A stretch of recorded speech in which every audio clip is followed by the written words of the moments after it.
नमस्कार. विशेषमध्ये आपल्या सगळ्यांचं स्वागत. मी प्रसाद काथे. भारताच्या युद्ध सज्जतेचा एक भाग म्हणून 7 मे रोजी देशभरामध्ये युद्ध सराव होणार आहे. त्यासाठी नागरिकांचा सक्रिय सहभाग अपेक्षित आहे. हा सराव म्हणजे केवळ साहसी क्रीडा प्रकार नाही, तर ही आपत्ती निवारणातल्या तंत्राचं प्रशिक्षण देण्याची पद्धत आहे. अडचणीच्या काळामध्ये स्वतः कसं वागावं आणि स्वतःच्या बरोबरच इतरांना कशी मदत करायची हे या निमित्तानं शिकवलं जाणार आहे.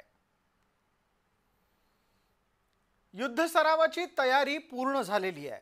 बुधवारी एकाच वेळेला देशभरामध्ये हा युद्ध सराव राबवला जाईल. या निमित्तानं आधी भोंगा वाजेल. दुसऱ्या ठिकाणी तुम्हाला वाहतूक नियंत्रित केली जाताना मोठ्या प्रमाणात पोलीस रस्त्यावर दिसतील. या भोंग्याला वाजवण्यासाठी आवश्यक त्या पद्धतीच्या यंत्रांची चाचपणी सुद्धा करण्यात येते. त्याच्या जोडीला विविध ठिकाणी सीमा सुरक्षा दल हे समुद्रात उतरूनही आवश्यक ती चाचणी करत आहे.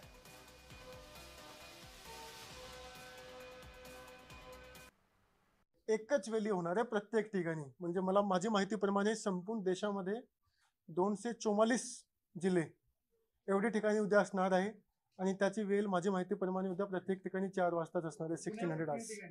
पुण्यामध्ये आपण 3 ठिकाणी हा मुले करतोय की आपली तयारी मात्र शहरी भागाची नसून ग्रामीण भागामध्ये सुद्धा असली पाहिजे. म्हणून आम्ही हा निर्णय घेतला की आपण शहरामध्ये तर करूच, पण त्याच्याशिवाय जे आपले छोटे टाउन्स आहेत, जसं तलेगाव झाला किंवा ग्रामीण भाग आहे तर मुळशी भाग झाला, त्या ठिकाणी सुद्धा आपण हा मॉक ड्रिल उद्याच करून घेऊ. हा युद्ध सराव केवळ नागरी वस्त्यांमध्येच होईल असं नाही, तर तो वस्तीच्या पलीकडे जाऊन जिथे जिथे गर्दी होते अशा वाहतूक केंद्रांच्या ठिकाणी सुद्धा होणार आहे. आणि म्हणूनच महत्त्वाच्या रेल्वे स्थानकांवर हा युद्ध सराव केला जाईल. त्याच्या जोडीला महाराष्ट्रासारखा प्रदेश, ज्याला मोठा समुद्र किनारा लाभला आहे आणि हा प्रदेश पाकिस्तानच्या सर्वाधिक जवळ असणारा भारताचा समुद्र किनारा लाभलेला प्रदेश आहे, त्या प्रदेशाच्या संरक्षणासाठी समुद्र किनाऱ्यामध्ये सुद्धा सीमा सुरक्षा दलाची गस्त वाढवण्यात आलेली आहे. त्यामुळे जमिनीवर आणि पाण्यात दोन्ही ठिकाणी सुरक्षा यंत्रणा सतर्क झाल्या आहेत. जो मॉक ड्रिल होगी उसमें भी जो मध्य रेलवे के छत्रपति शिवाजी महाराज स्टेशन और उसके अलावा भी जो मेजर स्टेशंस हैं उन सभी स्टेशनों के ऊपर आरपीएफ, जीआरपी और जो बाकी भी रेलवे कर्मचारी हैं उनको भी पूरी तरह से सतर्क रहने के लिए आदेश दिए जा चुके हैं. और उसी के साथ साथ में और भी जो आदेश स्टेट गवर्नमेंट या सेंट्रल गवर्नमेंट से आएंगे उनके हिसाब से वहाँ की प्लानिंग जो ड्रिल है ड्रिल में भी की जाएगी. और अगर ऐसी कोई इवेंट भी होती है तो उसके लिए भी आरपीएफ और जीआरपी पूरी तरीके से अपनी पूरी क्षमता के साथ में सभी जगहों पे, सभी मुख्य स्थानकों पे ऑलरेडी निर्धारित की गई हैं. देशाच्या स्वातंत्र्यापासूनच कायम तणाव अनुभवणाऱ्या जम्मू काश्मीर राज्यातही युद्ध सराव करवून घेतला जातोय. सध्याच्या दिवसांमध्ये जम्मू काश्मीरात शाळा सुरू असतात. तिथे जेव्हा जोरदार बर्फ पडतं त्यावेळेला शाळांना सुट्टी असते. एप्रिल मेच्या काळात जम्मू काश्मीरमध्ये शाळा सुरू असल्यानं शाळकरी विद्यार्थ्यांना या युद्ध सरावात कसं वागायचं त्याचं प्रशिक्षण दिलं जात आहे.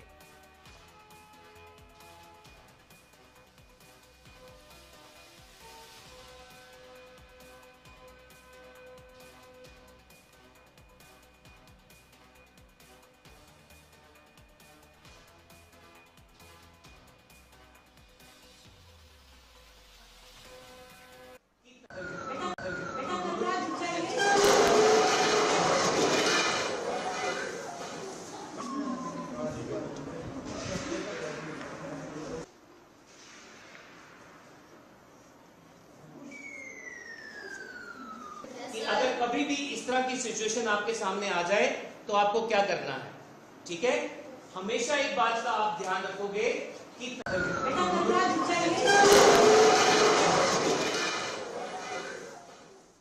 बिल्कुल ठीक किया है, बिल्कुल ठीक किया है. ये समय था एक दिन भी नहीं घुमाने का. इस वक्त अगर हमारी फौजें, navy, armed forces and air force आसमान को बचा रही है, समुद्र को बचा रही है, जमीन को बचा रही है। हम अपने भी सड़कों बचाएं, अपने घरों को बचाएं, अपने नेबरहुड्स को बचाएं और एक दूसरे के लिए तैयार रहें, ताकि कोई सायरन बजे या ब्लैकआउट हो, हमारा क्या फर्ज बनता है। तो ये एक तरह का डिजास्टर मैनेजमेंट है, एनसीसी है, एनएसएस है, यूथ सिविल डिफेंस यूथ है, होम गार्ड्स है, पुलिस है, जितने भी ऐसे ट्रेन यूथ है, आओ मिल के काम करें। असं मॉक ड्रिल एकदा सुरू झालं आणि तुमच्या आजूबाजूची परिस्थिती अचानक बदलताना तुम्हाला दिसली तर काय करायचं आहे ते जाणून घ्या। सगळ्यात आधी तर घाबरू नका।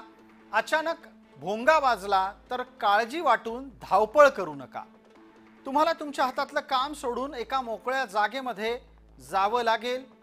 याच्याच जोडीला तुम्हाला विविध प्रकारचे वेगवेगळे अनेक आव्हानात्मक अनुभव येऊ शकतात। तुम्ही एखाद्या सार्वजनिक ठिकाणी असाल तर आजूबाजूला पोलीस दलाची धावपळ सुरू झालेली तुम्हाला दिसू शकते। इतकंच नाही तर आग विझवण्यासाठी अग्निशमन दल सुद्धा अचानक रस्त्यावर उतरलेलं तुम्हाला दिसू शकतं। अशा वेळेला घाबरू नका, तयार रहा, सतर्क रहा।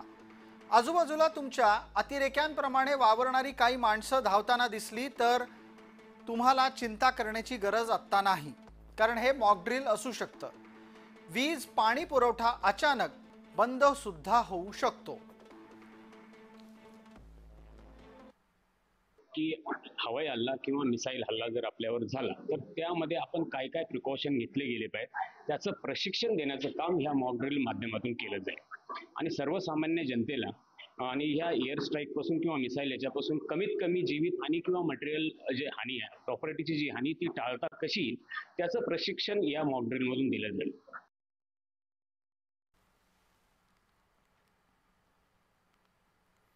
भारताने युद्ध सराव करून 54 वर्ष झाली आहेत। 1971 साली झालेल्या भारत पाकिस्तान युद्धाच्या दरम्यान तशी परिस्थिती जन्माला आली होती, पण आज त्यानंतर 3 पिढ्या झाल्या आहेत आणि त्यांना अशा स्थितीचा अनुभव नाही। म्हणूनच पूर्व तयारी करवून घेणं, जनतेला जाग करणं ही भूमिका सरकारला घ्यावी लागते। 1971 मध्ये भारत पाकिस्तानचं युद्ध झालं असता मॉक ड्रिल म्हणजेच त्यावेळेला युद्ध सराव लोकांकडून करवून घेण्यात आला होता। या वेळेला 3 डिसेंबर ते 16 डिसेंबर असं जवळपास 14 दिवस युद्ध चाललं होतं। 3-4 दिवस आधीपासूनच 1971 मध्ये युद्ध सराव सुरू झाले होते। युद्ध सरावाच्या दरम्यान पश्चिम बंगाल आणि खास करून ईशान्येकडील राज्यांमध्ये सराव अधिक करून घेण्यावर भर देण्यात आला। पंजाब, जम्मू काश्मीर इथं सुद्धा चांगल्या प्रमाणात मॉक ड्रिल करून घेतलं गेलं। दिल्ली, कलकत्ता, मुंबई तसंच चेन्नई या परिसरामध्ये सुद्धा सरकारने लोकांकडून युद्ध सराव करून घेतले।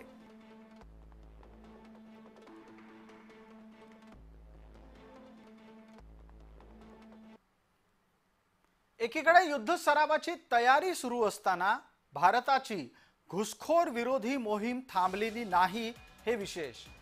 महाराष्ट्रात बांगलादेशी घुसखोर हुडकून काढले जात आहेत। नवी मुंबईमध्ये पोलिसांनी पनवेलमधील करजांडे परिसरात बेकायदेशीरपणे राहणाऱ्या भारताच्या परिसरात राहणाऱ्या 5 बांगलादेशी नागरिकांना शोधून काढलंय। त्यांच्या जोडीला अशा बांगलादेशी नागरिकांना राहण्यासाठी मदत करणाऱ्या एकाला सुद्धा अटक करण्यात आलेली आहे। विशेष म्हणजे भारत सरकारनं पकडलेल्या 5ही बांगलादेशी नागरिकांच्याकडे बांगलादेशचा पासपोर्ट तर आहेच, पण त्याच्या जोडीला भारतीय नागरिकत्वाशी संबंधित असलेलं आधार कार्ड, पॅन कार्ड आणि चक्क मतदार ओळखपत्र सुद्धा सापडलंय। विशेष म्हणजे यातील 3 आरोपींनी भारतीय पासपोर्ट सुद्धा मिळवला होता।